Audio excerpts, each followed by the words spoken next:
Buenas tardes a todos y todas. Les damos la más cordial bienvenida a una nueva actividad del grupo de Plan por Sexualidad, Afectividad y Género. Desde el año 2017, este grupo conmemora el Día Mundial de la Salud Mental. Este año, en el contexto de pandemia, se han organizado dos actividades. La primera de ellas, hoy día, una charla sobre la depresión y el suicidio en adolescentes. Entre los objetivos del Plan de Sexualidad, Afectividad y Género están posibilitar la educación en sexualidad, promover prácticas saludables respecto a la corporalidad y la sexualidad, y por supuesto también prevenir, en términos de prevención, la discriminación de género, el aborto en adolescencia, el embarazo en adolescencia, las infecciones de transmisión sexual y algunos abusos como el sexting, ciberbullying y el grooming.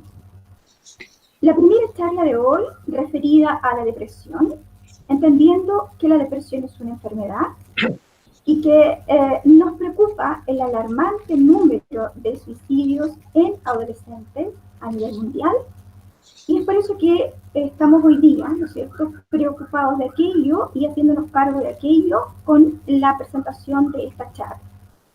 Participan en este grupo la profesora Gloria Neculqueo, profesora de Lenguaje y Comunicación, la profesora Marcela Dávila, profesora de Historia y Ciencias Sociales, la apoderada de cuarto año, la señora Viviana Vega, la orientadora del Instituto Nacional, la señora Mary Palacio, Zoe Pastene, alumna del tercero K, Luis Tejeda, psicólogo en práctica, Lorena Millado, psicóloga infanto-juvenil con formación clínica y experiencia en el área educativa, Fernando Ramírez, psicólogo clínico con experiencia en psicología educativa y profesor de lenguaje y comunicación, quien les habla Nancy Valle Figueroa, profesora de Historia y Ciencias Sociales, actualmente ocupo el cargo de inspectora general interina.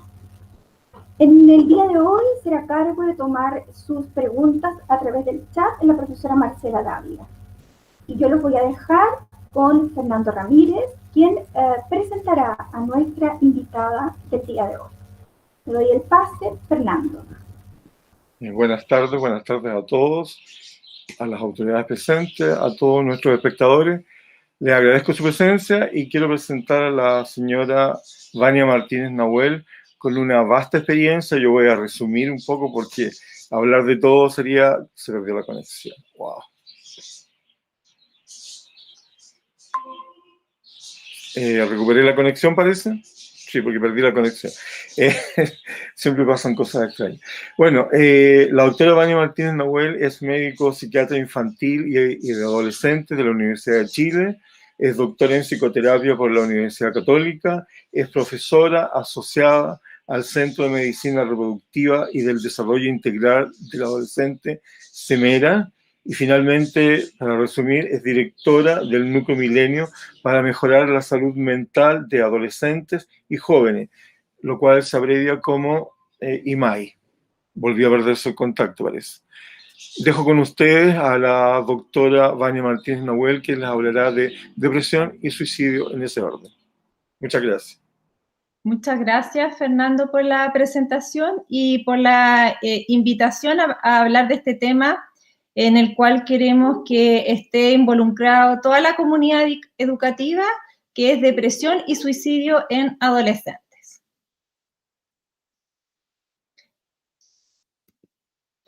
Voy a partir contándoles sobre algunos mitos que hay, quizás son frases que ustedes han escuchado bastante frecuentemente. Uno es, la depresión no es una enfermedad real, es una excusa para no asumir responsabilidades. Quiere manipular, quiere llamar la atención, es una pataleta, ya se le va a pasar. Esa es una de las frases que escuchamos y que totalmente es un mito y vamos a ir viendo después por qué. Otra frase, este es el mito número 2. Las personas que se deprimen son débiles de carácter, ¿ya? Entonces también escuchamos hay que ser más fuerte, no es para tanto, no le pongas tanto color, etc. Mito número 3. La depresión se supera con fuerza de voluntad. Depende solo de uno salir adelante. Si está deprimido es porque quiere, no pone de su parte, todo está en su mente. Mito número 4. Es mejor no contar que tienes depresión. Nadie te va a entender o vas a dar lástima. No quiero que se preocupen, no me van a creer, pensarán que en flojera. Esto es muy importante porque, sobre todo en el caso de adolescentes, a veces hace que este mito encubra los síntomas que los jóvenes tienen y no los cometen por este mito que existe. Mito número 5. Los síntomas de la depresión te acompañarán el resto de tu vida. Estaré siempre enfermo, no hay vuelta atrás, no volveré a ser feliz. Vamos a ver cómo la depresión tiene tratamiento y las personas se pueden recuperar. Mito número 6. Las personas con depresión siempre se ven tristes. Entonces hay gente que dice, no se nota que está con depresión, lo vi que se reía el otro día, no se ve tan mal. Y vamos a ver cómo las personas que tienen depresión muchas veces tienen una verdadera máscara, una careta frente a los otros y ocultan sus sentimientos y sus emociones. Mito número 7.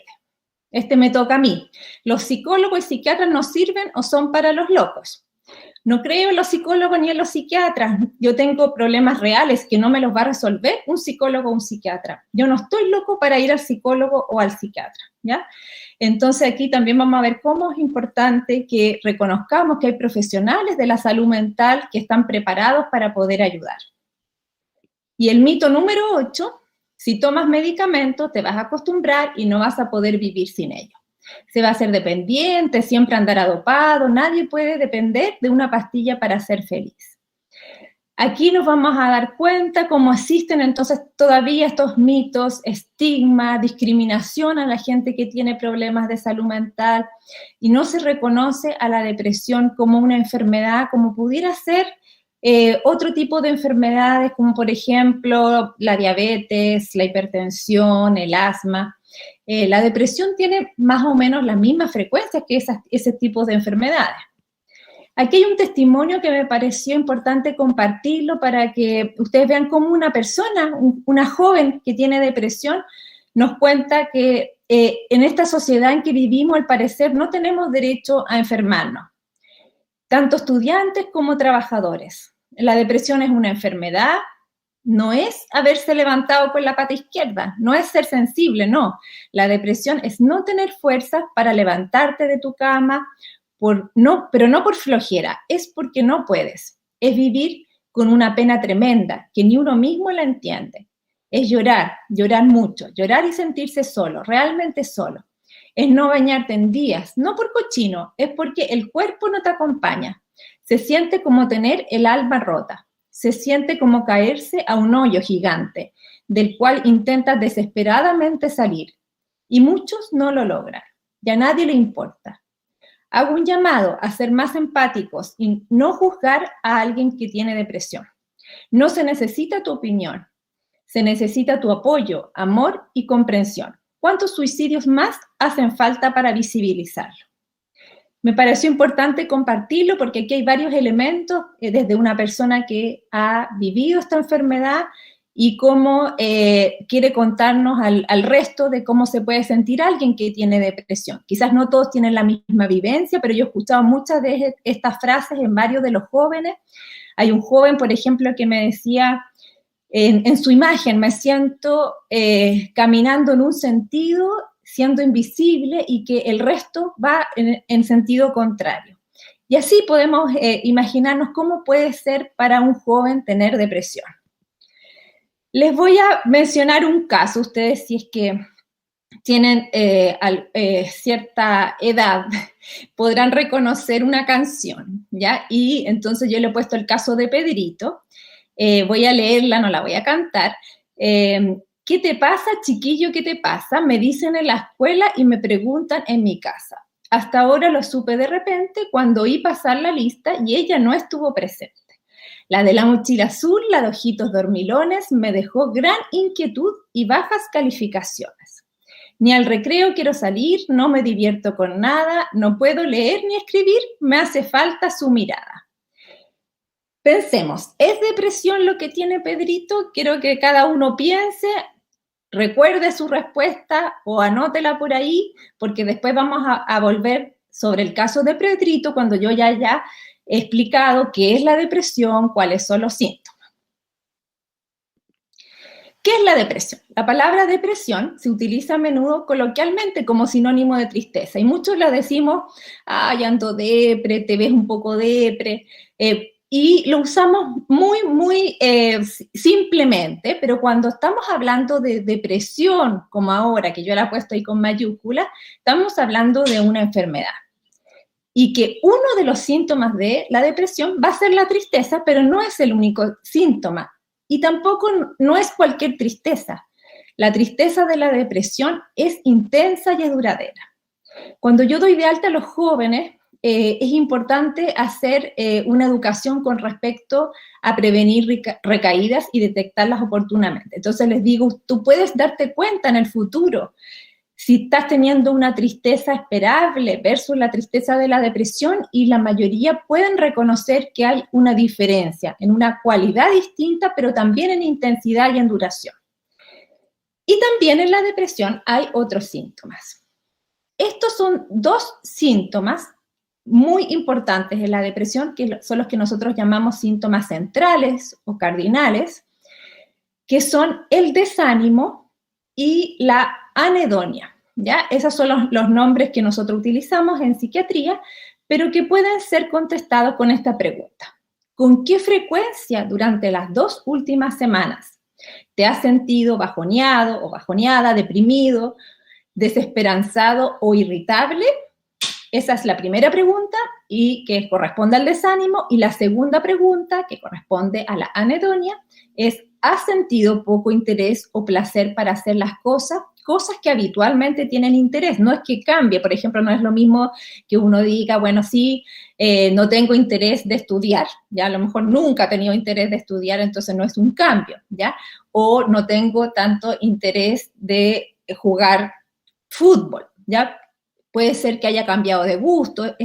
Aquí nos referimos a dejar de tener placer o tener mucho menos placer por cosas que habitualmente le eran placenteras a esa persona. Y esto debe ocurrir más de la mitad de los días o casi todos los días. Ahí es una señal de alerta. Entonces son las últimas 2 semanas, generalmente cuando las personas que tienen depresión consultan, han pasado mucho más de 2 semanas, ¿ya? Pero si pudiéramos detectar a tiempo, con 2 semanas ya es preocupante. Más de la mitad de los días o casi todos los días es una señal de alerta de tener alguno de estos síntomas o los dos. Pero puede haber otros síntomas también, como el cansancio, la poca energía, cambios en el apetito y en el peso, puede ser disminución o aumento. Puede haber insomnio o todo lo contrario, aumento de sueño o hipersomnia, baja autoestima, sentir una culpa excesiva, problemas de concentración, el lentecimiento o inquietud motora, o sea, se nota que la persona está mucho más lenta, ideación suicida. También ese es un síntoma que puede estar presente en la depresión. Algunos datos de la depresión. ¿Cuándo se inicia con mayor frecuencia? A los 14 años. Entonces, jóvenes que están en primero medio, en octavo básico, son edades críticas. Pero cuando yo he ido a los colegios me han dicho que han tenido casos de jóvenes con depresión, incluso en sexto básico o en quinto básico. Entonces también podemos darnos cuenta que existe la depresión en niños, infantil, incluso se ha descrito en bebés, pero lo más frecuente es el inicio a los 14 años. En Chile aproximadamente 8% de los adolescentes tiene depresión en un año. En el mundo en general, la prevalencia, que es esto de tener la depresión en un año, es entre un 5 y un 8%. Entonces nosotros estamos dentro de ese rango, pero dentro del límite más alto. Y al final de la adolescencia, este es un dato también muy importante, 1 de cada 4 o de cada 5 adolescentes habrá tenido depresión. Entonces yo les decía, es tan frecuente como conocer a alguien que tiene diabetes, hipertensión o asma. Solo un 10%, sin embargo, de estos adolescentes que tienen depresión van a solicitar atención en un servicio de salud en Chile.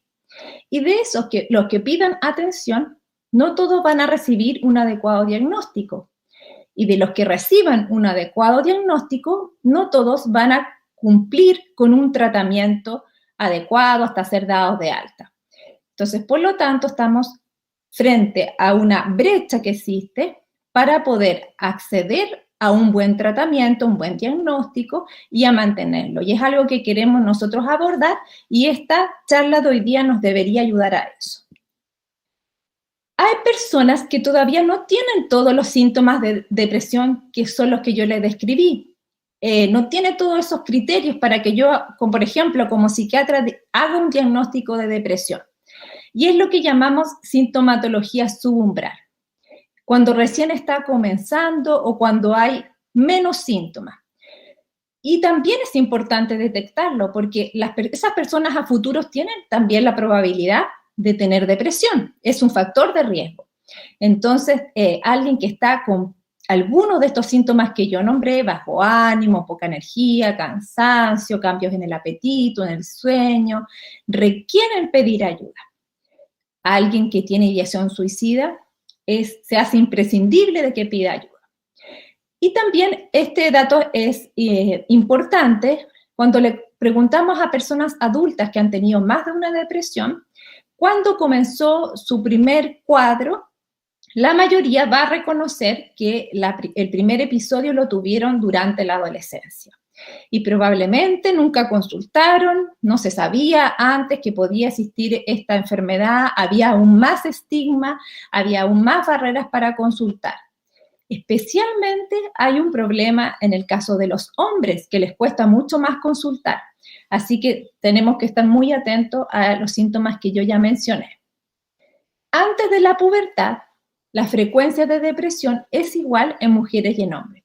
Sin embargo, después de la pubertad, es 2 a 3 veces más frecuente la depresión en las mujeres.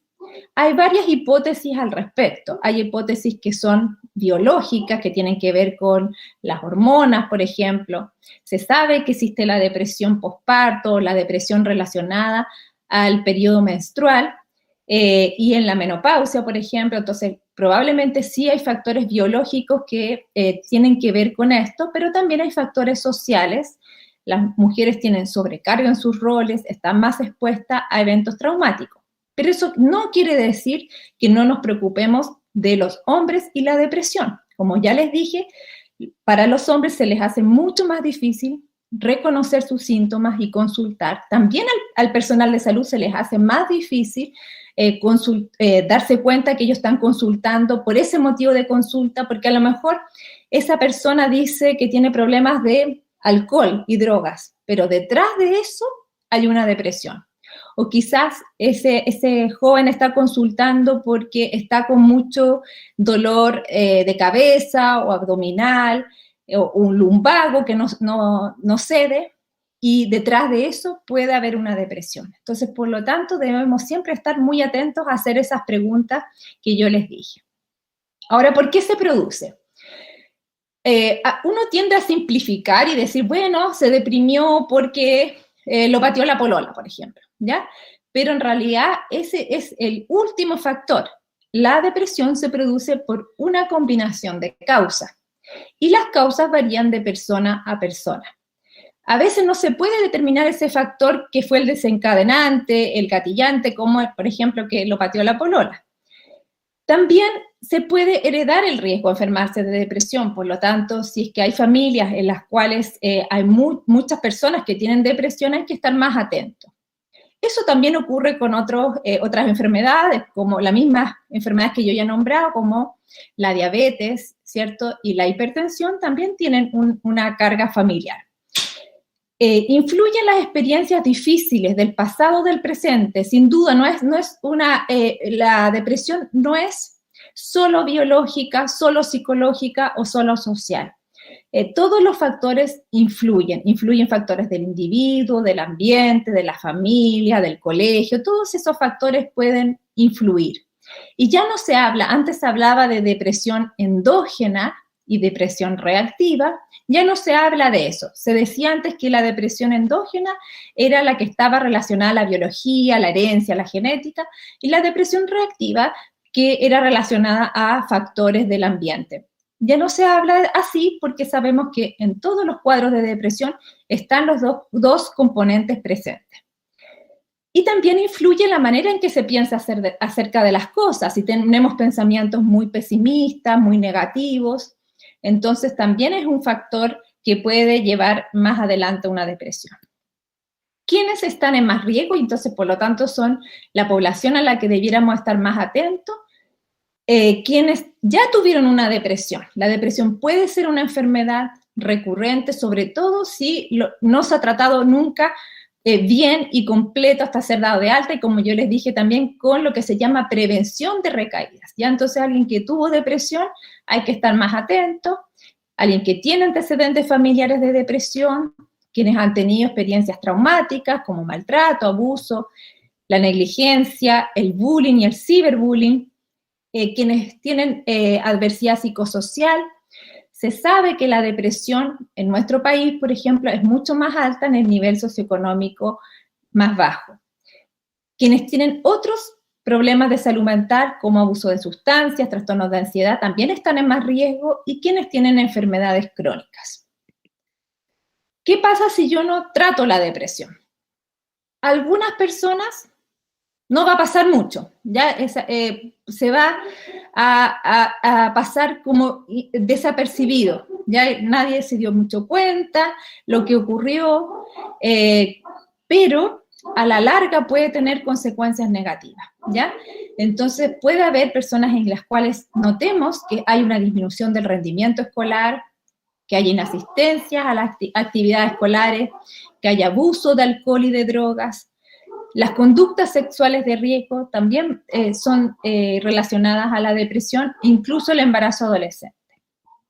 Problemas de salud física, problemas en las relaciones interpersonales. Hay que recordar que uno de los síntomas de la depresión es aislarse de los otros y también mostrarse más irritable y con menos ganas de hacer cosas. Por lo tanto, eso va a afectar las relaciones interpersonales. Otros problemas de salud mental puede ser también una consecuencia, y muy importantemente el tema del suicidio. Suicidalidad hablamos en general, no solamente el suicidio consumado, sino también las personas que tienen ideas de suicidio e intentos de suicidio. Y hay un 90% de las personas que se han suicidado que tenían un problema de salud mental, y frecuentemente este problema es la depresión. Y las autoagresiones no suicidas, como por ejemplo los cortes, también se pueden relacionar a la depresión. Entonces ustedes ven que hay una serie de consecuencias negativas que, si bien en algunos casos puede ser que no se presenten estas consecuencias o sean más leves, tenemos que estar atentos para prevenir que esto ocurra. ¿Cómo se hace un diagnóstico de depresión? Se hace una evaluación que es integral. Esta evaluación la hace un profesional de salud mental, quien está capacitado para hacer el diagnóstico. Puede ser un médico general, un médico de familia o un psiquiatra. Un psicólogo o una psicóloga también tienen alta posibilidad de sospechar el diagnóstico, pero por ejemplo para el GES o auge de depresión se requiere que sea un médico el que haga la notificación. Importa el informe escolar porque nos puede ayudar diciendo que cómo lo han visto en un lugar donde está participando y puede ser conocido por sus profesores durante más tiempo, entonces van a notar algunos cambios. Importa también a veces hacer algunos cuestionarios, pero un cuestionario no va a ser un diagnóstico, esto es un complemento al diagnóstico. Y la mayoría de las veces también es necesario hacer algunos exámenes de laboratorio para descartar otros problemas, como una anemia o como problemas tiroideos. ¿Con qué tenemos que diferenciar la depresión? Con algo esperable en la adolescencia, que es que los jóvenes en la adolescencia, ¿cierto?, se aíslan un poco de la familia, se encierran más en su pieza, tienen un mundo interior que empieza a ser más rico, comparten más con sus pares, pero no nos cuentan tanto de lo que cómo están participando con ellos, ¿cierto? En pandemia esto puede ser diferente porque hemos pasado más tiempo con los jóvenes y quizás también nos damos cuenta de más señales que pueden tener los jóvenes, pero también nos puede costar distinguir que lo que está ocurriendo tiene que ver con un aburrimiento, por ejemplo, con un deseo de hacer cosas diferentes o con una depresión. También puede haber lo que ocurre que es esperable frente, por ejemplo, a una pérdida. Si es que fallece una mascota, por ejemplo, es esperable que haya sentimientos y emociones que puedan simular una depresión, pero no van a ser de la misma intensidad. Un trastorno de angustia o de ansiedad también puede tener síntomas similares, abuso de alcohol y de droga, trastorno oposicionista desafiante, un diagnóstico que hacemos cuando las personas tienen muchas conductas negativas y de desafío a la autoridad, el déficit atencional, trastornos de aprendizaje y condiciones médicas como el hipotiroidismo. Entonces, como ustedes se darán cuenta, puede ser difícil hacer este diagnóstico. No pedimos que un padre, una madre, un mismo joven, los profesores hagan el diagnóstico, sino que lo sospechen y que deriven a una atención con quien pueda hacer esa evaluación integral que ya les nombré, para que así se pueda poder hacer el diagnóstico. Y entonces, esto ya les había nombrado, que la evaluación integral era importante, entonces, el individuo, los cuidadores, el informe escolar, algunos cuestionarios y los exámenes de laboratorio. Volvamos al caso de Pedrito. ¿Tiene o no tiene depresión? Ya, ahí, bueno, no puedo escuchar lo que me están diciendo ustedes, ya, pero seguramente muchos de ustedes han pensado que Pedrito no tiene depresión, porque lo que le pasa a Pedrito es que se enamoró y que entonces ahora está echando de menos a la chica de la mochila azul, ¿cierto? Pero quizás algunos pensaron que podría tener depresión. A mí me llama la atención que a Pedrito le han dicho qué te pasa en la escuela y en la casa. Ya, o sea, hay dos lugares diferentes en los cuales se han dado cuenta que algo le ocurre a Pedrito, que está diferente. Y puede ser eso un indicador de que algo está ocurriendo, porque hay veces que solamente, no sé, en la casa uno dice, ¿será que es adolescente? ¿Será que está pasando por algún periodo de la edad del pavo? Pero si ya es en la casa y en la escuela, ya eso nos dice que es una señal de alerta, ¿ya? Después, marqué ahí también con negrita, gran inquietud y bajas calificaciones, por lo tanto pienso que ha pasado quizás algún tiempo que tiene síntomas y que ha llegado a repercutir en su concentración, en su desánimo para estudiar. No me divierto con nada, ya ese ya es un síntoma más evidente que yo les mencioné, que es la anedonia, que es la dificultad para disfrutar de las cosas. No puedo leer ni escribir, nuevamente ahí parece que está con problemas para concentrarse, ¿ya? Entonces, por lo menos Pedrito debería recibir una evaluación para que sepamos si tiene o no tiene depresión. Con esta canción no podemos hacer el diagnóstico, pero no podemos descartarlo. Entonces, sabemos que hay síntomas en Pedrito que son intensos, que tienen cierto tiempo, pero me gustaría preguntarle a Pedrito cómo está durmiendo, cómo está su apetito, su autoestima, cómo están sus sentimientos de culpa, si tiene ideación suicida, que es muy importante que le preguntemos también a Pedrito para poder ayudarlo. ¿Cómo sería el manejo clínico de alguien que tiene depresión? Llamamos psicoeducación a educar acerca de la depresión. Ya decir, esta es una enfermedad, tiene estos síntomas, se produce por esto, todos esos mitos que vimos en primer lugar, romperlos, conversarlos directamente. ¿Se acuerdan del mito que dijimos en relación, por ejemplo, a que la gente dice no, pero si no, se ve que se ríe a veces, ¿ya? Entonces, un mito, las personas que están con depresión no va a estar siempre llorando, ¿ya? O, por ejemplo, el mito que hablamos acerca de los medicamentos, ya que muchas familias y los mismos jóvenes no quieren usar medicamentos, pero a veces son necesarios. Es importante discutir los límites de la confidencialidad. la confidencialidad, la privacidad en la atención psicológica y médica es muy importante, sobre todo en el grupo de adolescentes, pero no puede ser confidencial el riesgo suicida. Así que eso hay que avisarlo de antemano de que en caso de riesgo suicida tenemos que conversar. Esto no es una amenaza así de decir, le voy a contar a tu mamá o a tu papá, sino que necesitamos la ayuda de otras personas para poder ayudarte a ti, y esas personas son las personas más cercanas con las que tú estás, vives y que te pueden cuidar. La alianza terapéutica es la relación que se establece entre el psicólogo, la psicóloga y el joven o la joven, que es un trabajo en conjunto. Muchos jóvenes dicen que no le han tenido confianza a su terapeuta, o que no les gustó algo que dijeron, o que no los entiende. Eso es importante, que ellos los conversen con su psicólogo o psicóloga, porque es algo que se puede mejorar como en cualquier otra relación. Establecer un plan de seguridad para prevenir el suicidio. Entonces, por ejemplo, que no haya métodos posibles de suicidio, medicamentos, si hubiera armas de fuego, algún otro tipo de elementos en la casa, eso resguardarlo. En casos más graves se va a requerir una hospitalización o un cuidado permanente.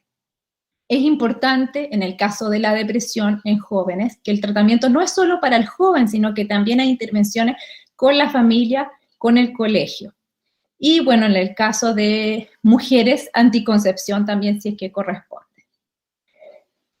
Hábitos de vida saludable, esto también muy importante, el sueño reparador, hacer ejercicio regularmente, alimentarse saludablemente, no consumir alcohol o drogas, hacer actividades agradables.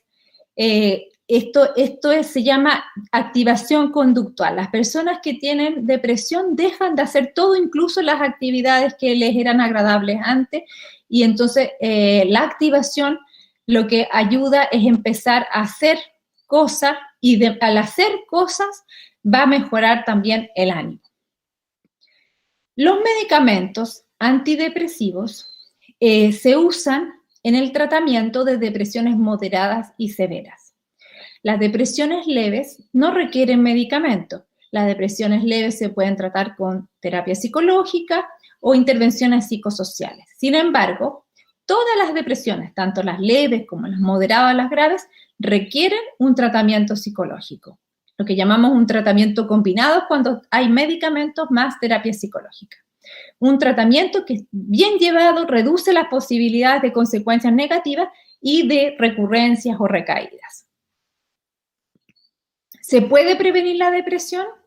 Se puede, no es fácil a veces, pero se puede, y entonces nosotros hemos establecido con algunos colegios, esperamos que podamos hacerlo también en el Instituto Nacional, un programa que se llama Cuida tu Ánimo, que es para prevenir la depresión. Es un programa a través de una plataforma web y que ahora estamos desarrollando, yo les voy a contar más adelante, una aplicación para celulares en la cual se favorece adoptar un estilo de vida saludable, participar con otros en actividades entretenidas, aprender técnicas para pensar de manera más positiva, aprender técnicas para resolver los problemas de forma adecuada, fortalecer las redes de apoyo e incluir también el mindfulness, que es una herramienta que contribuye a que estemos en el tiempo presente y seamos conscientes, tengamos una conciencia plena acerca de lo que está ocurriendo en ese momento, sin juzgarnos.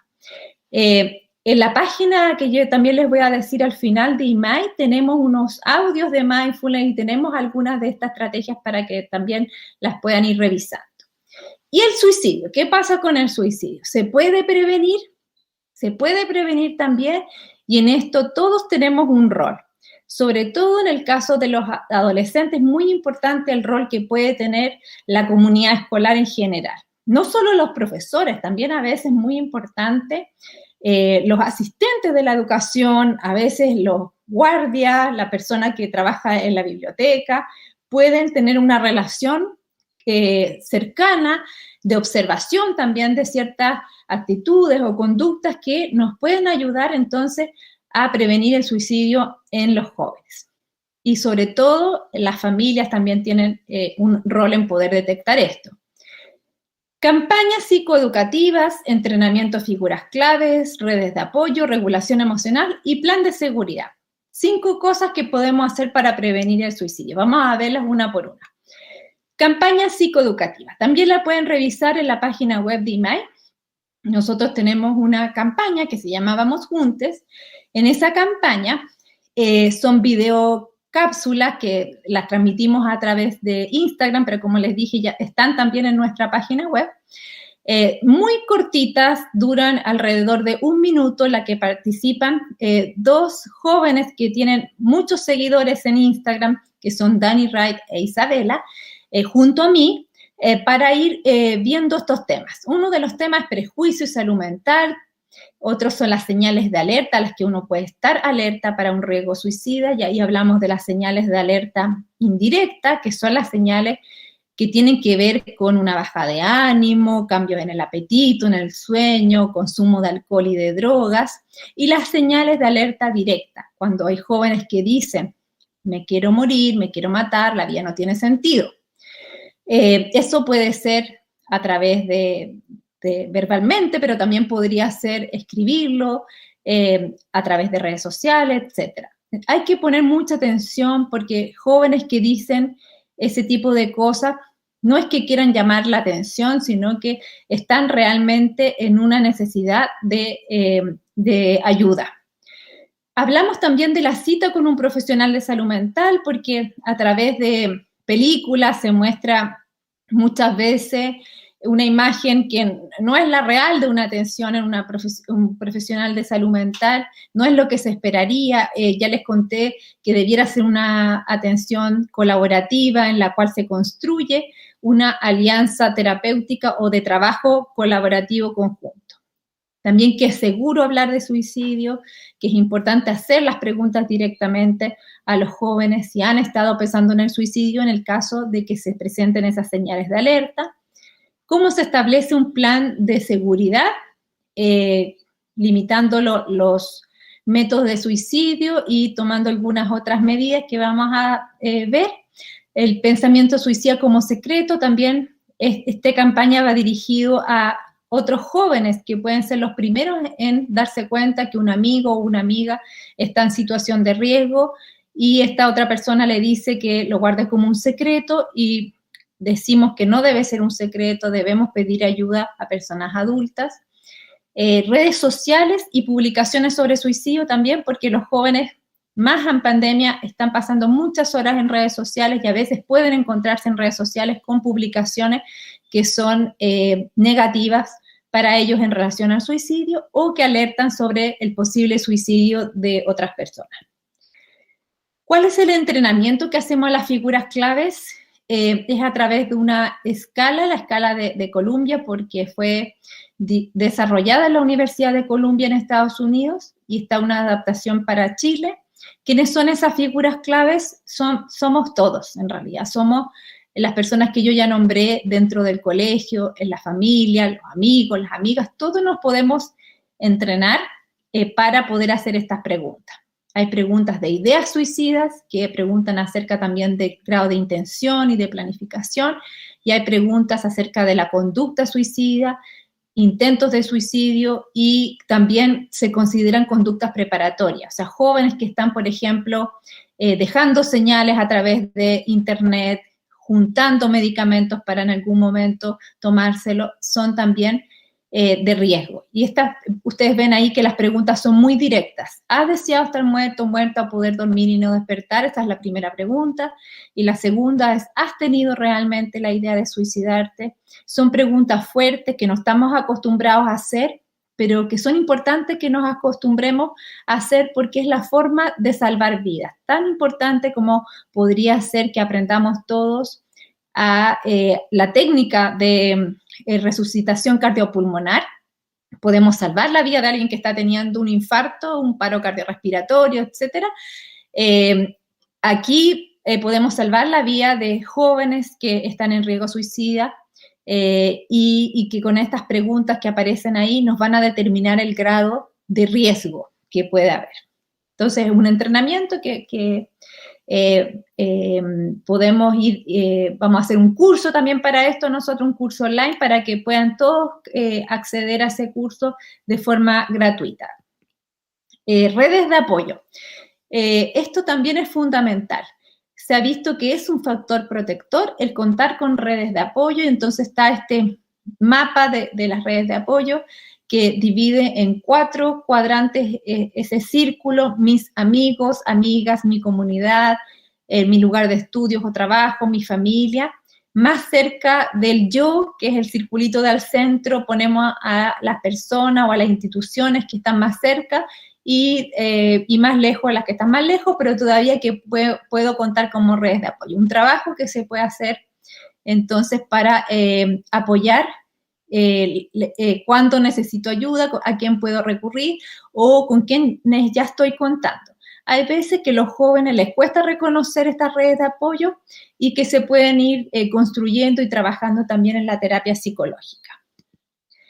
También están las estrategias para regular las emociones. Esto es ante una situación de crisis en que la persona se descompensa, tiene una gran intensidad emocional. Cuando ustedes ahí en el dibujo aparece una personaje nuestra que es Charlotte y aparece un volcán. Ya en ese video lo que ocurre es que el volcán explota, ¿ya? Pero lo que queremos hacer es que las personas se den cuenta, antes de que el volcán explote, que está en posible alerta y que ocupen estas estrategias de regulación emocional. Distraerse, relajarse, apoyarse en alguien, utilizar el humor, hacer actividad física. Este es el plan de seguridad. Entonces se completa cuáles son las razones para vivir. A veces también a los jóvenes que están con muchas ideas de suicidio les cuesta reconocer esas razones para vivir. Yo entonces les digo, pero a ver, ¿cuál es la razón por las cuales todavía no te has suicidado? ¿Ya? Y ahí quizás logran pensar mejor, y muchas veces las razones son por otras personas o también por mascotas, ¿ya? Cosas que puedo hacer para calmarme, y ahí están las estrategias que vimos anteriormente de regulación emocional: distraerse, relajarse, utilizar el humor, la actividad física, apoyarse en alguien. Personas que puedo contactar. Ahí, ¿quiénes son esas personas que me pueden ayudar, me van a calmar cuando yo esté en una crisis? Y con quienes cuento como apoyo profesional, incluido fondos de emergencia o de urgencia. El fono que hay para Chile es el que aparecía en la cartilla de la escala de Columbia. El Fono Salud Responde, que es el 600-360-7777, opción 1, es un teléfono muy largo, así que es difícil de acordarse, entonces con mayor razón es importante tenerlo ahí anotado a la mano para esos casos de urgencia. Y esta es la aplicación que les conté que estamos en desarrollo, esperamos tenerla antes de fin de año disponible para ser bajada gratuitamente.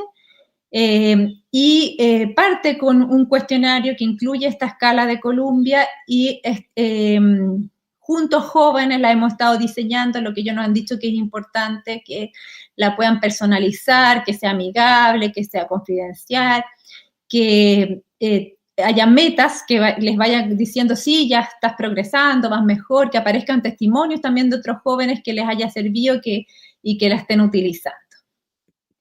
¿Dónde se puede solicitar ayuda? Si es que también alguien que escuchó esta charla cree que necesita pedir ayuda por sí misma o por algún amigo, amiga o familiar o estudiante, está la página Saludablemente del Gobierno. En esa página hay un sector donde dice dónde pedir ayuda profesional, y hay muchos datos.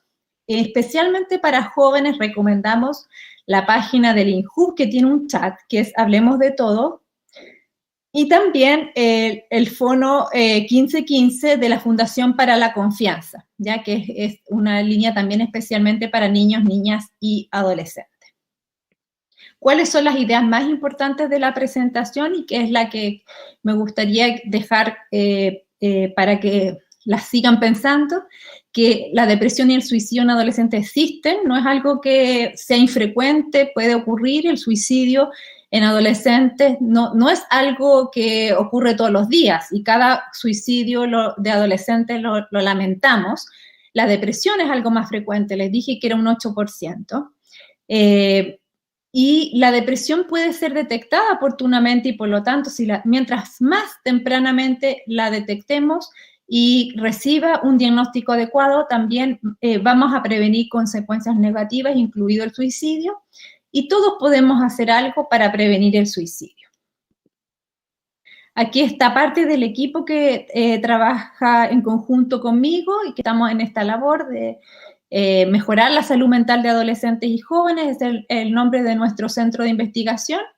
Está la página web, están las redes sociales que nos pueden seguir, donde pueden complementar lo que yo presenté hoy día, y también donde se pueden enterar de distintas actividades que estamos realizando y que les pueden ser útiles para aprender más acerca de este tema.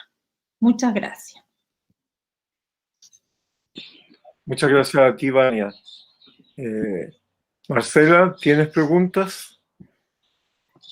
Sí, bueno, primero que todo, Vania, agradecerte. Estuvo la gente ahí comentando harto en el chat. Les pareció muy interesante y tengo 3 preguntitas. La primera de ellas es la profesora Pía Huerta, que nos pregunta: ¿la euforia y ansiedad son síntomas también?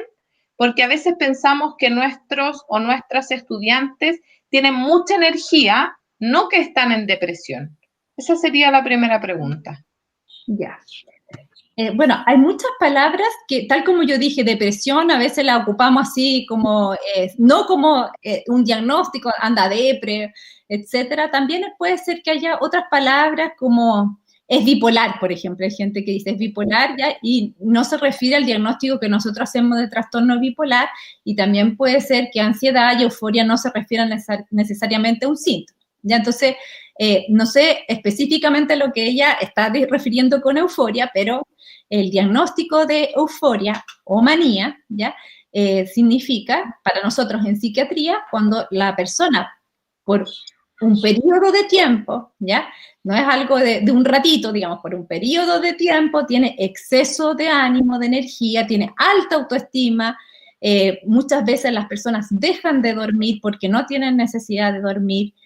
También ocurre que las personas a veces se ponen más a gastar, ya plata, digamos, y también a veces tienen conductas sexuales de riesgo. En ese caso es importante consultar. También hay que distinguir que pudiera ser un síntoma de uso de drogas activantes, ¿ya? Entonces también pudiera ser el caso. Entonces, si es que notamos a alguien que tiene un cambio, ¿ya? Porque hay personas que de por sí son muy risueña, activa, ¿cierto? Es su forma de ser, pero hay otras personas que no, y si notamos un cambio, ¿qué pasa con Pedrito? Pongámosle también a esta persona que lo noto distinto, está demasiado activo, está verborreico, hablamos nosotros cuando habla muy rápido, entonces sí, es un síntoma preocupante. No es un síntoma de depresión, es un síntoma que podría ser de una enfermedad bipolar o como le dije, hay que descartar también uso de sustancias u otras patologías, ¿ya? Pero sí es preocupante. Ahora, la ansiedad.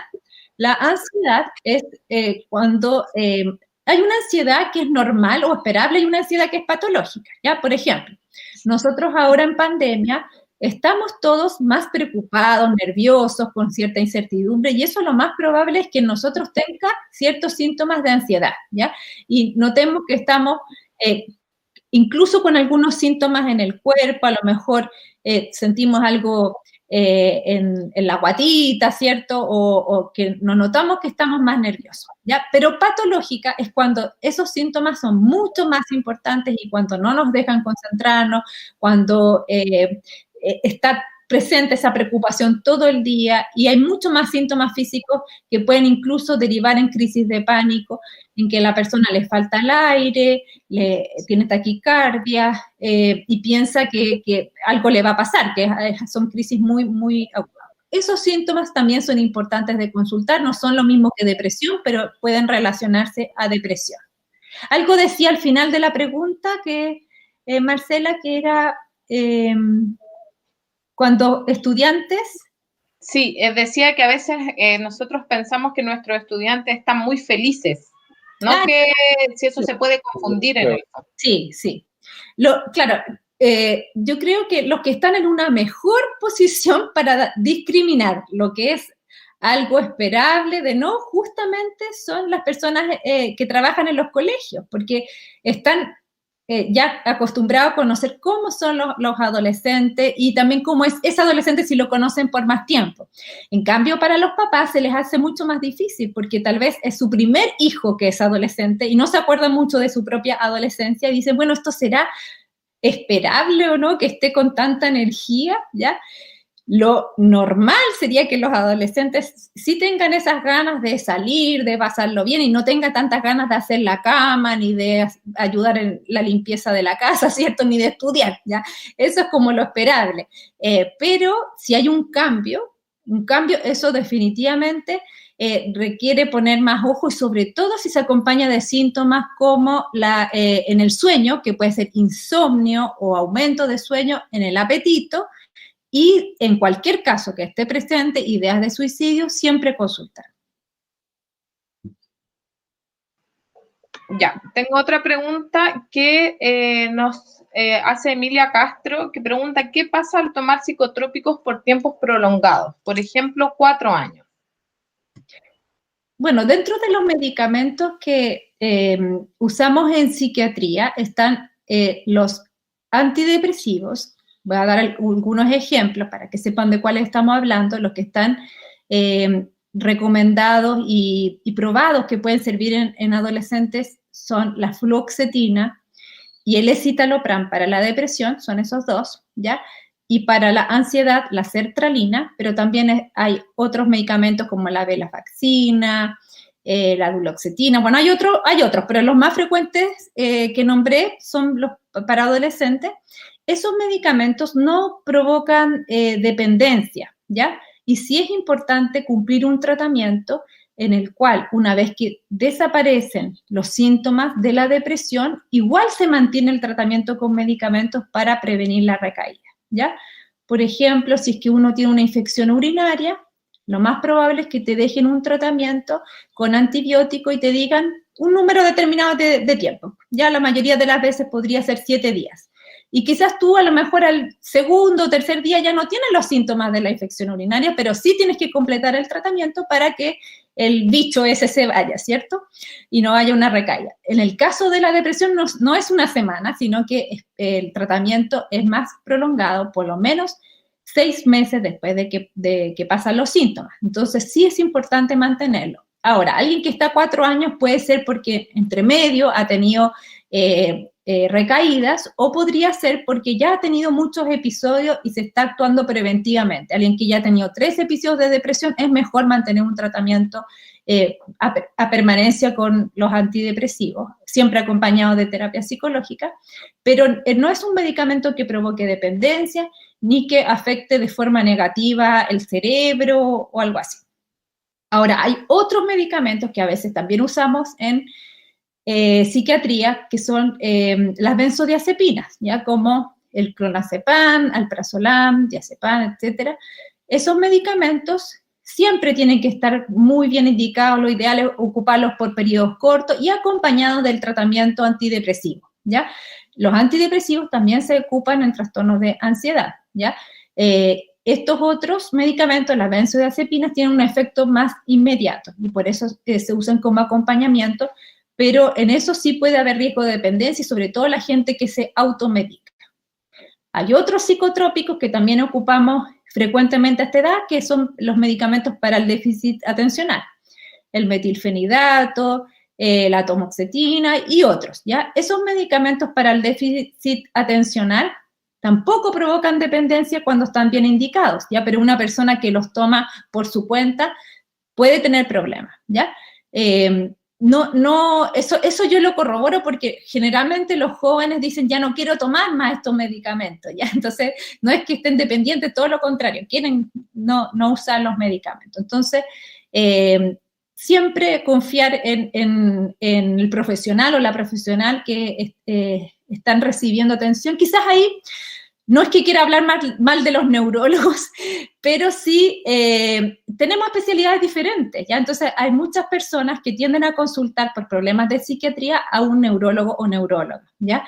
Y entonces pudiera ser que no sea lo más indicado, ¿ya? En nuestro caso, los médicos de familia, por ejemplo, tienen muy buena formación en salud mental, ¿ya? Los médicos generales, que están recién recibidos, tienen muy mala formación en salud mental, que es algo que debiéramos mejorar, ya que efectivamente si uno se recibe de médico, debiera tener una buena formación en salud mental y sobre todo para trabajar con adolescentes y jóvenes, que no es lo mismo que trabajar con una persona adulta, ¿ya? Entonces, en eso sí podemos mejorar. Súper. Muchas gracias, Vania. Tengo otra pregunta que coincidían dos personas en el chat.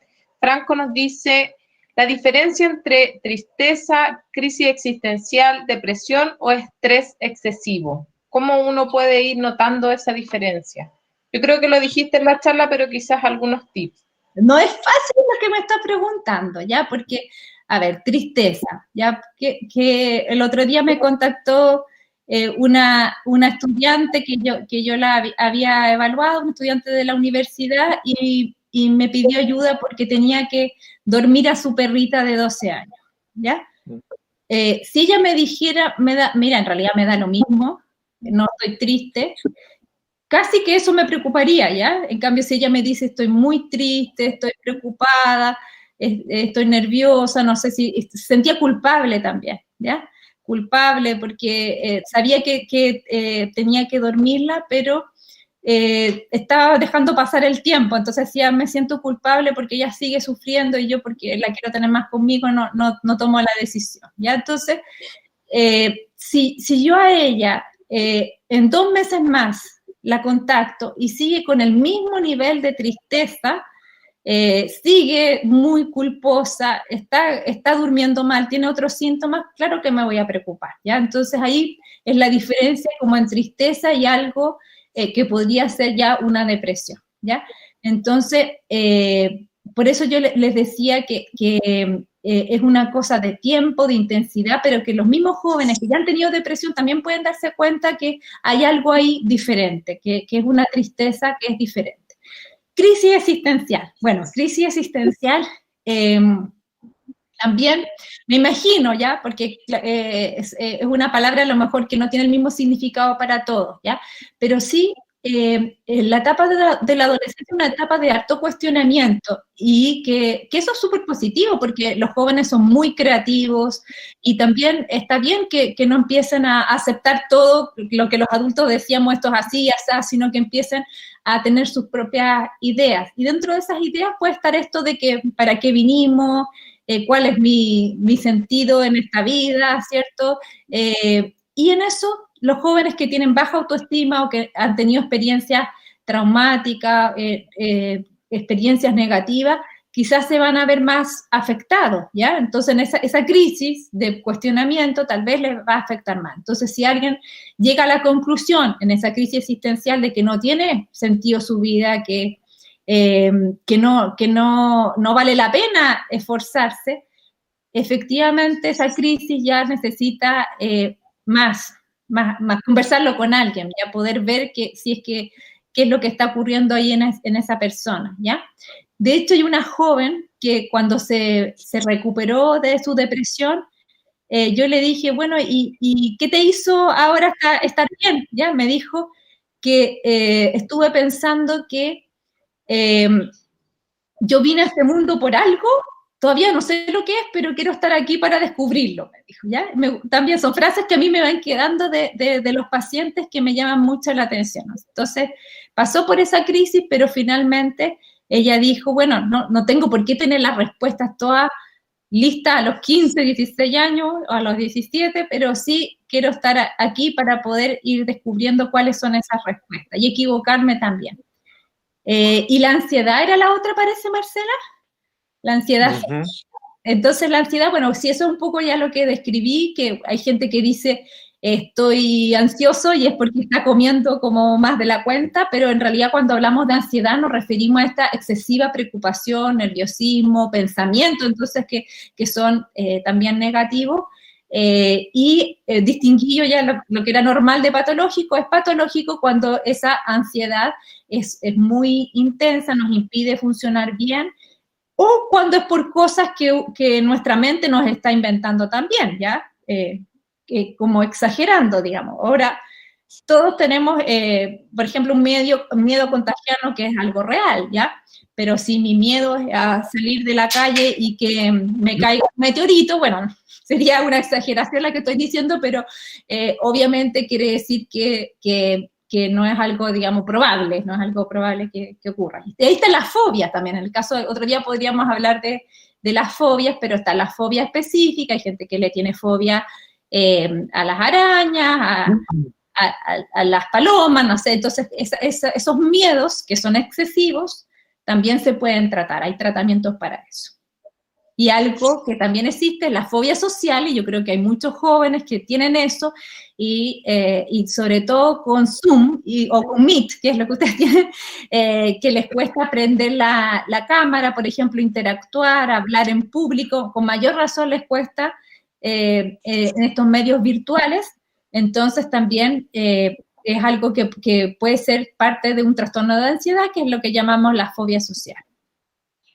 Vania, y ahí en el chat, bueno, y también la pregunta lo decía, ¿cómo diferenciarlo sobre todo en este periodo con un estrés excesivo? Porque la gente se siente como muy estresada, ¿cómo diferenciarlo entre si tiene una depresión o solo está estresada en el fondo?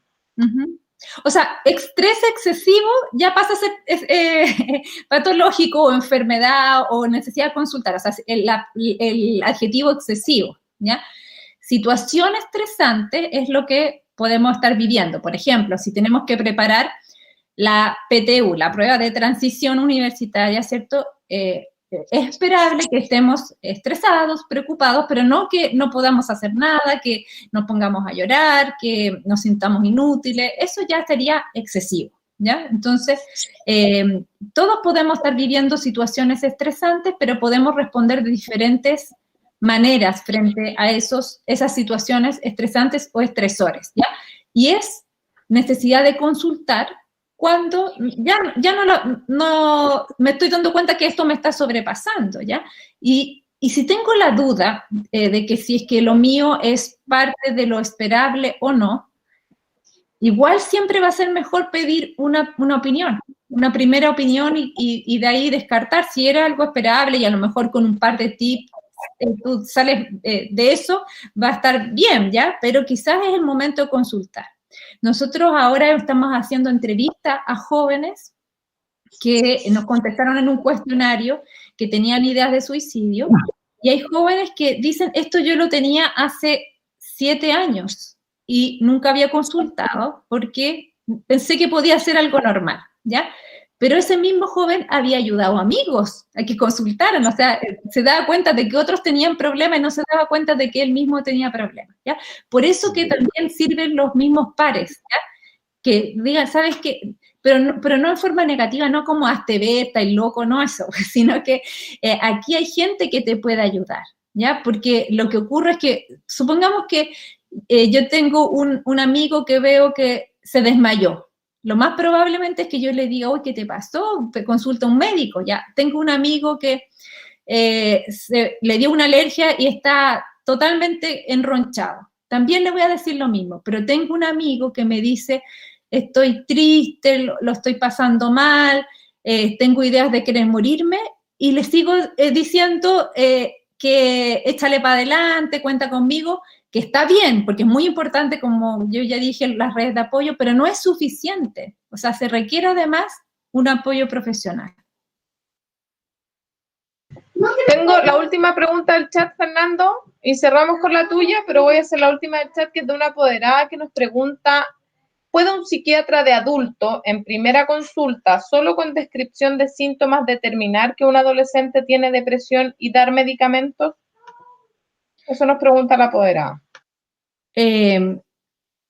A ver, para hacer un buen diagnóstico de una depresión, yo dije que se necesitaba una evaluación más integral. Y dentro de esa evaluación está también el conversar con ese joven a solas, ¿ya? Y eso es importante, a solas, porque también hay veces que profesionales que están acostumbrados a trabajar con adultos no sacan de la oficina o bueno, en este caso de una videollamada, por ejemplo, y hacen las preguntas delante de la persona adulta, ¿ya? Y es muy importante establecer esa relación más de confianza. Entonces, para hacer un diagnóstico de depresión, es necesario también conversar con él o la adolescente, ¿ya? Ahora, por ejemplo, no sé, si es que a mí me llama una amiga por teléfono, ¿ya?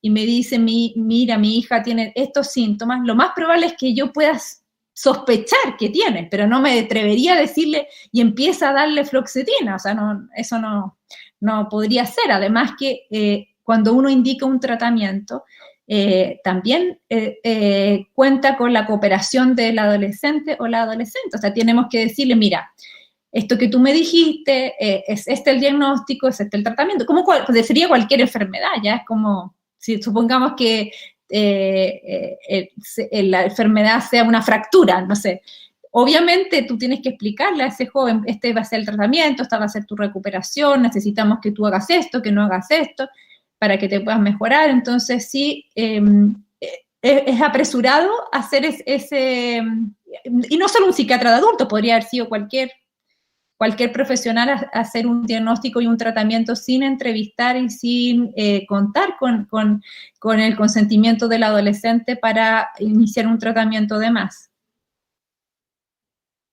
Marcela, hay preguntas aquí que nos hicieron en el chat interno, que no sé si las aceptó. Sí, las leí, no, yo las leí y estaba viéndolas que casi todas más o menos las respondiste. La única que me faltaría es que iba a pasar a eso ahora porque hablaste del consumo de drogas y alcohol, pero ahí eso preguntaba la orientadora si pueden desencadenar una depresión.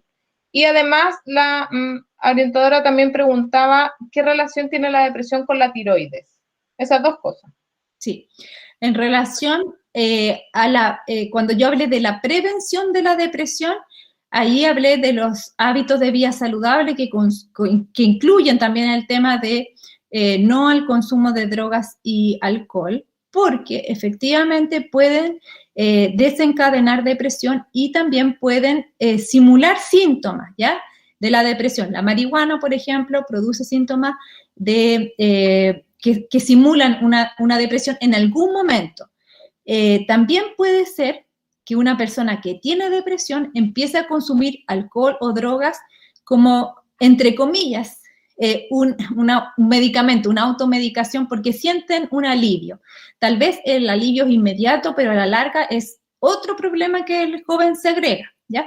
Hay veces que los jóvenes me preguntan si pueden tomar alcohol con los medicamentos, ¿ya? Y yo les digo que no es un problema para el medicamento en sí, sino que el alcohol es un problema para su recuperación de la depresión, ¿ya? Así que sí es un problema, bueno, y tenemos un alto consumo de drogas y alcohol entre los jóvenes porque también hemos tenido una dificultad para que se pueda reconocer el daño que tiene y es un daño que es diferente al que puede ser en un adulto, ¿ya? En un cerebro, en una persona, digamos, no es un cerebro solo, en una persona que su cerebro está en desarrollo hasta los 24 años, entonces la marihuana tiene un efecto que es negativo y que es importante no solamente en el caso de la depresión, también puede gatillar cuadros psicóticos, por ejemplo, ¿ya? Y el alcohol, obviamente también, que es aún más prevalente su consumo, también tiene efectos negativos. En relación a la tiroides, por eso que se hace ese examen que también yo expliqué, porque el hipotiroidismo, que es cuando la tiroides no está funcionando bien, se puede relacionar a la sintomatología depresiva. Puede ser que simule, o sea, que sea un diagnóstico diferencial y que uno tenga que decir, esto no era depresión, era hipotiroidismo, y por lo tanto, por eso que es importante hacer esos exámenes. Pero también puede ser que una persona que tiene depresión no se está mejorando porque además tenía hipotiroidismo y nunca lo descubrimos y lo tratamos. Entonces, es importante, y están las guías clínicas de depresión del Ministerio de Salud, hacer el examen, los exámenes para descartar problemas de tiroides. También esto de los alumnos que están diciendo que hay una desmotivación con respecto al trabajo escolar, ¿ya? Yo creo que, bueno, no solamente estamos enfocándonos en adolescentes y en estudiantes, pero también esta pandemia obviamente está afectando a los profesores y profesoras, y también, bueno, a las familias en general, ¿ya? Entonces, para los profesores es un desafío también, ¿ya? Cómo motivar a los jóvenes bajo estas circunstancias, ¿ya? Y por otra parte, tampoco es que, digamos, todos digamos que rico ir a estudiar en el colegio, ni que rico ir a trabajar, ya, o sea, cuando uno le dan un día feriado, uno dice que bueno que hay un día feriado también, que este lunes, por ejemplo, va a ser feriado, ¿ya? Entonces, bueno, no hay que como exagerar pensando que uno va a ir muy motivado, y de hecho yo le digo eso a los jóvenes, o sea, no esperes a tener la motivación para hacer las cosas, hay cosas que igual uno tiene que darse ese impulso, y es lo que yo les dije que se llamaba activación conductual, para hacer cosas que a uno lo pueden activar, ¿ya? Entonces, haciendo ejercicio, bueno, hay que también apoyar, tener estrategias pedagógicas que sean más motivadoras también, y en eso el trabajo que vamos a hacer en conjunto también con la Universidad de Chile va a apuntar también a eso, para que juntos vayamos aprendiendo. Si los profesores de universidad tampoco lo hacemos mejor, digamos, los profesores de universidad también nos ha costado mucho motivar a los estudiantes para que se comprometan, ¿ya? En su estudio, y también bajo condiciones que son difíciles, porque tal vez también te desmotiva tener una mala conexión de internet, te desmotiva que haya mucho ruido en tu casa, que tengas menos tiempo para hacer algunas cosas, entonces eso también influye. Sé que Fernando y Lorena quieren hacer unos aportes, pero dos estudiantes me piden acá en el chat que por favor pregunte, y son Patricio Ávila y Colmillo, que ese es su nombre acá. Nos dicen, ¿cómo puedo afrontar, Patricio nos dice, cómo puedo afrontar la sensación de estar vacío, sentirme solo, aún sabiendo que no estoy solo? Esa es la primera. Y la segunda es, ¿puede tener relación la depresión con hábitos como la procrastinación? Esas dos.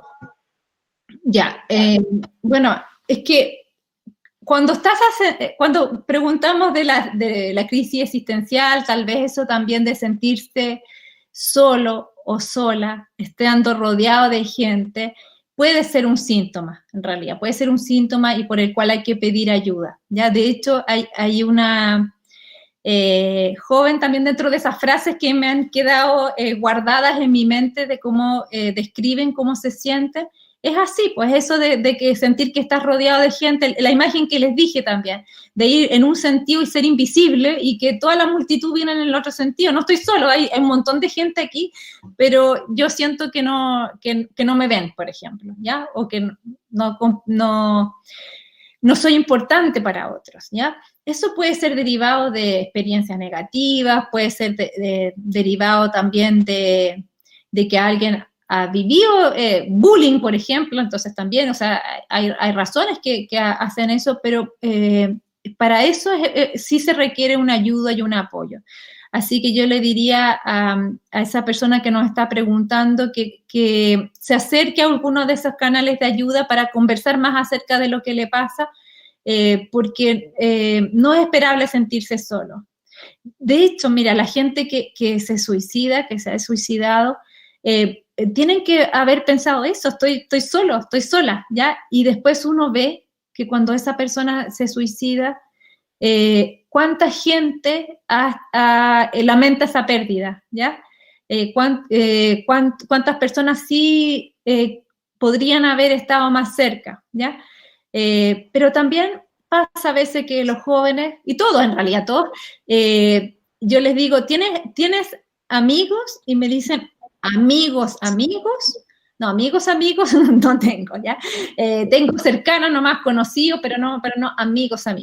Entonces, porque piden una lealtad totalmente incondicional, ¿ya? Y hay que pensar que una persona es tu amiga, incluso si te dice, oye, espérame un ratito porque ahora voy a ir a cenar con mis papás, ¿ya? O sea, tal vez no se dio cuenta que no necesitabas tan importantemente en ese momento, pero no es que tú no le importas, ¿ya? Entonces, vamos a tener un video que lo vamos a lanzar el sábado, el Día de la Salud Mental, ¿cierto? Que es de redes de apoyo, que justamente sale eso, de que de repente uno a sí mismo dice, estoy solo, nadie le importa, pero después te empiezas a dar cuenta y si empiezas a reconocer, sí hay señales de que tú le importas a la gente y eso se puede trabajar. Y la procrastinación significa que uno saca la vuelta y no se pone a hacer lo que tiene que hacer, y entonces empieza a ver el celular y empieza a hacer otras cosas antes de partir con eso que se nos hace un poco más difícil, ¿ya? Hay jóvenes que me han dicho que han usado una aplicación de celulares que se llama Forest, que es para evitar procrastinación porque te bloquea entonces tu acceso a las redes sociales, y en la medida que tú pasas el tiempo que te comprometiste, van creciendo arbolitos y de hecho se transforman en árboles reales, ¿ya? A algunos les ha servido eso, pero sí, o sea, yo creo que eso puede ser un problema. Ahora, que eso se relacione con la depresión, sí, pero no es un síntoma que esté presente en todas las depresiones, ni todas las personas que tienen procrastinación se van a deprimir, ¿ya? Pero sí es algo que podríamos mejorar y que es un problema para varios, también el tema de organizarse, cuidar los tiempos de sueño, de alimentación, de ejercicio, de diversión, de estudio, de compartir con la familia. No es fácil, ¿ya? Entonces, sí es algo que también sirve el tratar de hacerse ciertos horarios y ver cómo uno puede ir cumpliendo con todas esas tareas. Muchas gracias, Vania. Fernando, quería preguntar algo y ahí me queda una última preguntita que me hicieron en el chat, pero ya Fernando lo tengo mucho rato esperando. Vania, yo quiero hacerte una pregunta porque como somos un equipo de sexualidad y afectividad, y una pregunta relacionada con los alumnos que son homosexuales y los alumnos que son transgénero. ¿Qué probabilidad tienen de deprimirse? Porque me parece un dato interesante ese. Es una población de riesgo, me parece. Bueno, sí, ustedes tienen alumnas que son transgénero, ¿cierto? Porque reciben hasta el momento jóvenes biológicamente masculinos. Entonces, nosotros hicimos un análisis de la encuesta de INJUV, voy a nombrar a mi estudiante, que es el que está trabajando en ese tema, Marcelo Croquet, que está estudiando doctorado en salud pública, y entonces él está interesado en este tema, y acabamos de hacer ese análisis. La encuesta del INJUV es a 9.000 jóvenes, y dentro de ellos hicimos la comparación entre jóvenes que se definían como transgénero o que se definían con orientación sexual no heterosexual, y efectivamente tenía más sintomatología depresiva, ¿ya? Y tienen más riesgo de suicidio. Esto no quiere decir que sea por ser parte de esa población, sino que es por la discriminación a la que están sujetos, y por también, aunque habían consultado más, ¿ya? Igual existen barreras para consultar, pero no siempre además reciben la atención adecuada de parte de los profesionales de la salud, ¿ya? Y eso porque sigue habiendo también harta falta, yo creo, formación de los jóvenes, tal como yo les dije, que faltaba trabajar en las carreras de la salud, en salud mental, que se incluya más los temas de salud mental y específicamente en adolescentes también. cómo trabajar con la población de la diversidad sexual sin estereotipos, sin discriminar, ayudando y apoyando. Si nuestra sociedad empieza a ser más inclusiva, también vamos a aportar. O sea, también es un tema de sociedad, un tema que cada uno puede trabajar en eso, porque no vamos a esperar que la sociedad cambie, sino que si cada uno cambia, va a cambiar la sociedad. Nos ha costado, ustedes vieron que yo les mostré que nuestra campaña para la prevención del suicidio va con la X, ¿ya? En juntos. Entonces vamos juntas o juntes. Y recibimos bastantes críticas de algunas personas que no sabemos quiénes son, porque son personas anónimas que nos escribieron a través de redes sociales por utilizar lenguaje inclusivo, ¿ya? Pero el lenguaje inclusivo es una señal, un signo, ¿ya? Obviamente tenemos que trabajar mucho más allá que eso, ¿ya? Pero no debiera ser algo que a alguien le perturbe, digamos, el tema del lenguaje inclusivo. Nos llamó mucho la atención. Eso no ocurrió dentro de los mismos jóvenes universitarios que habíamos trabajado antes, así que son poblaciones también todavía diferentes que hay que trabajar. Súper. Ya, ahora sí las últimas dos, Lore, te doy el paso y terminamos con la intervención y el apoyo de la Lore, pero son bastante interesantes. Franco, te las voy a decir las dos al tiro. Franco nos pregunta, ¿la anedonia también la puede producir el estrés? Esa es la primera. Y Maximiliano nos hace una pregunta que creo que es muy importante, que dice, ¿qué podría recomendar para que uno le diga a una persona con tendencia suicida? Esas dos preguntas. Ya. En relación a hoy que incorporaron el lenguaje la palabra anedonia. Hicimos también una investigación en la cual, y se me había olvidado contarle eso, qué bueno que nombró la palabra, que las mujeres tenían más, como síntoma más predominante, la disminución del ánimo y era lo más evidente.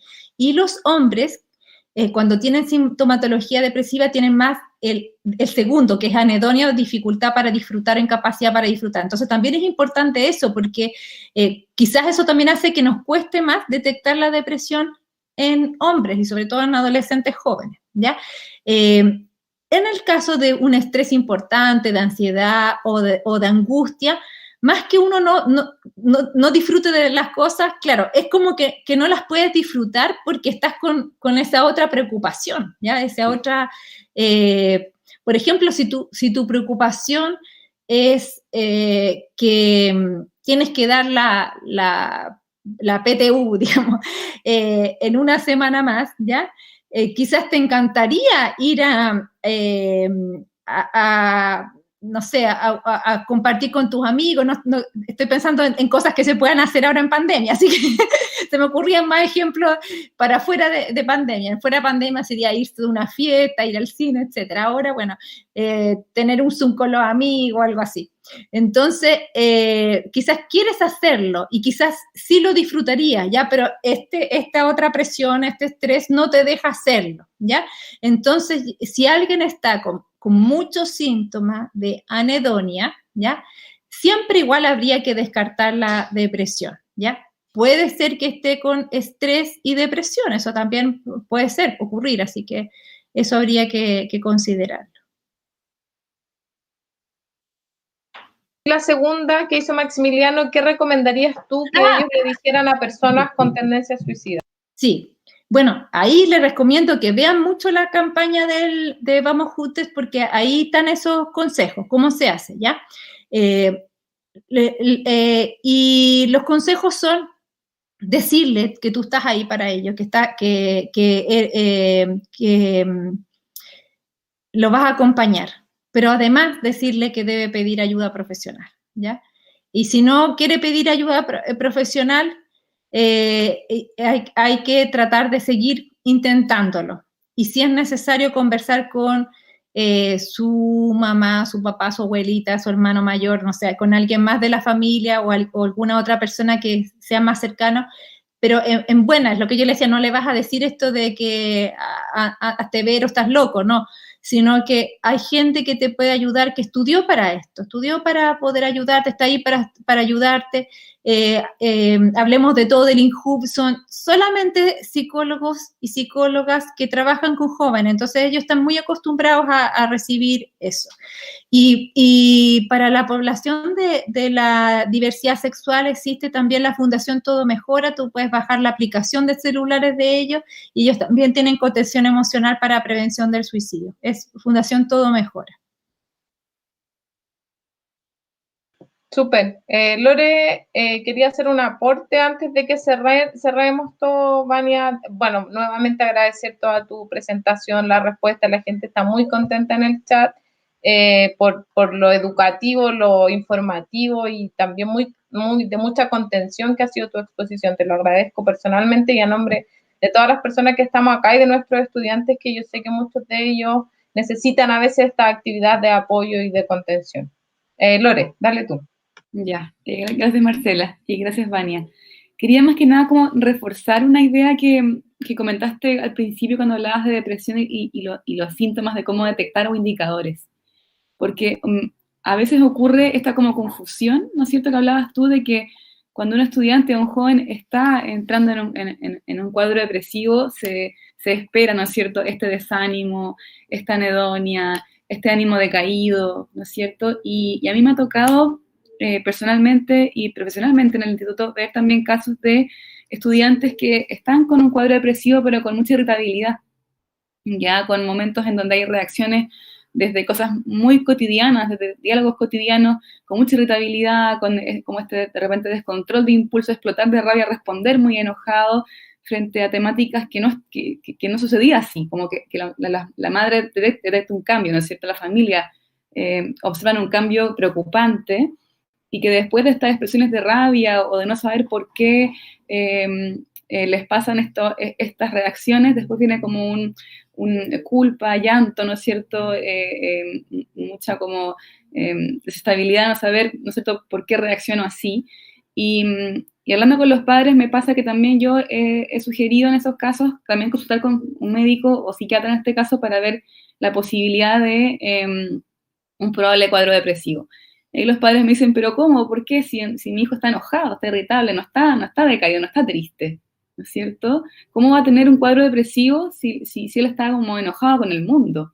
Mi hijo tiene otro problema, ¿no es cierto? Tiene a lo mejor, puede ser una como le llaman, ¿no es cierto?, crisis normativa, o a lo mejor es rebelde solamente, o tiene un problema a lo mejor de conducta fuerte, y muchas veces ocurre que conversando en profundidad con estos jóvenes detrás de estos episodios de ira o de esta irritabilidad o de esta rabia, ¿no es cierto?, hacia el mundo, hay una tristeza profunda, ¿no es cierto? Hay una pena profunda ahí que no se le da lugar, y a veces hay mucha dificultad también por esta, también que ocurre en paralelo esta masculinidad, donde también mucho se valida mucho de la rabia, ¿no es cierto?, como una emoción dominante, y a veces ocurre en que hay pocos espacios también para dar la tristeza, y a veces aparece, ¿no es cierto?, con esta careta de rabia. Entonces quería un poco como reforzar esta idea, porque siento que a veces hay una confusión, y es súper importante también pensar que así como personas en el mundo, la depresión se manifiesta también de diferentes maneras, así como la ansiedad, ¿no es cierto? La ansiedad no se expresa igual en cada persona, tampoco la depresión. Obviamente hay indicadores que están, ¿no es cierto?, dentro de lo posible en diagnóstico, pero la forma en que se expresa varía bastante, y en los jóvenes también. Y eso quizás como poder aportar y a lo mejor como poder pedirte a ti complementar quizás esta opinión y este aporte. Sí, gracias Lorena, yo creo que es muy importante y claro, te agradezco que refuerces eso, porque efectivamente dentro de los mitos estaba esto de como que no se ve que estuviera triste, incluso se ríe a veces. Entonces, las personas que están con depresión puede ser que oculten sus síntomas y que lo que se ve hacia afuera sea algo diferente, incluida lo que tú dices, la irritabilidad, la rabia, el contestar mal, pero por eso que se nos hace difícil es también a los papás distinguir, porque también es esperable, como parte de la adolescencia, que también haya ciertos cambios de humor, ¿ya? Entonces, es la suma de síntomas, pero también no esperamos que los papás, la mamá o los mismos jóvenes se puedan autodiagnosticar, si es que eso es muy difícil. Entonces, siempre es preferible consultar de más y que te digan, no, si en realidad es algo esperable de la edad y hagamos tal cosa, o antes que pasar por alto estas situaciones que requieren realmente ayuda. Bueno, yo agradezco la oportunidad de compartir. Desde la Universidad de Chile vamos a trabajar en conjunto con el Instituto Nacional en el pilar que hemos llamado bienestar subjetivo, dimensión socioemocional, que no es solamente para los estudiantes, sino que es integral para toda la comunidad, porque sabemos que todos lo necesitamos, y también el trabajo entre la universidad y el instituto es un trabajo de acompañamiento en que todos nos vamos a enriquecer de este trabajo mutuo por ser dos instituciones emblemáticas en la educación pública, que esperamos que de fruto, digamos, este trabajo conjunto para que podamos hacer una sociedad mejor también. Vania, sabemos como grupo que efectivamente tenemos que agradecerte doblemente el que estés acá con nosotros, porque sabemos que tú ya estás trabajando, ¿no es cierto?, con ese pilar y por el convenio con la Universidad de Chile. Entonces, doblemente, insisto en el agradecimiento que como equipo, como grupo de trabajo en el plan de sexualidad, afectividad y género tenemos que agradecer. Nos vamos a quedar probablemente con la sensación de que nos falta mucho por recorrer, que ese porcentaje que tú mencionaste al inicio probablemente post pandemia aumente mucho más y lleguemos, ¿no es cierto?, a sorprendernos evidentemente de lo que signifiquen los resultados de esta pandemia. Conceptos como que la depresión es una enfermedad, como consultar a un profesional a tiempo, buscar redes de apoyo, una evaluación integral, prevención, sean las ideas fuertes con las que nos vamos a quedar. Estas fortalezas, ¿no es cierto?, con las que tú nos has entregado hoy día, un complemento ideal para que los estudiantes, los apoderados, profesores probablemente que están allí escuchando y que te escucharon atentamente, te lo van a agradecer. Y esta comunidad, ¿no es cierto?, que tiene que trabajar colaborativamente en el futuro, más todavía para encontrar caminos, porque solos indudablemente va a ser imposible que podamos, ¿no es cierto?, resolver algunas situaciones de conflicto, sino que lo tenemos que hacer en equipo. Y desde esa perspectiva agradecemos infinitamente tu aporte hoy día y agradecemos, por supuesto, el interés y participación de todos los que hoy día pudieron participar a través del canal de YouTube.